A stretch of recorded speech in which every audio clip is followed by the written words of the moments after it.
ഇതാണ് സാന്നിധ്യത്തിന്റെ പ്രത്യേകത. പത്രോസ് പറയുകയാണ്, നാം ഇവിടെ ഇരിക്കുന്നത് നല്ലത്. താഴത്തെനിക്ക് കുടുംബമുണ്ട്, മറ്റുള്ള സഹപ്രവർത്തകരുണ്ട്, സുഹൃത്തുക്കളുണ്ട്, എല്ലാം പക്ഷെ മറന്നു യേശു കർത്താവുമായിട്ടുള്ള ആ ഒരു വലിയ ബന്ധത്തിൽ, അവൻ ആ ഒരു വലിയ ദർശനത്തിൽ താൻ മറ്റെല്ലാം മറന്നു പോകാനിടയായി തീർന്നു. അങ്ങനെയെങ്കിൽ രൂപാന്തരം സംഭവിക്കുന്ന സ്ഥലമാണ് ആമേൻ മലമുകൾ എന്ന് പറയുന്നത്. പ്രിയമുള്ളവരെ, നമുക്കൊരു യഥാർത്ഥ ട്രാൻസ്ഫോർമേഷൻ വേണമെങ്കിൽ, ഒരു യഥാർത്ഥ രൂപാന്തരം നടക്കണമെങ്കിൽ ഈ ആത്മീയതയുടെ ഉയർന്ന മലമുകളിൽ നാം എത്തുവാനിടയായി തീരണം.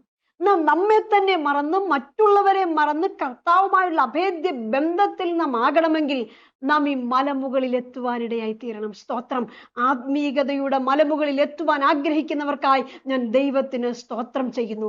ആത്മീയതയുടെ പടവുകൾ ചവിട്ടിക്കയറാൻ ആഗ്രഹിക്കുന്നവർക്കായി ഞാൻ കർത്താവിന് സ്തോത്രം ചെയ്യുന്നു. താഴ്വരയിൽ നിൽക്കുവാനല്ല, താഴേക്ക് പതിക്കുവാനല്ല,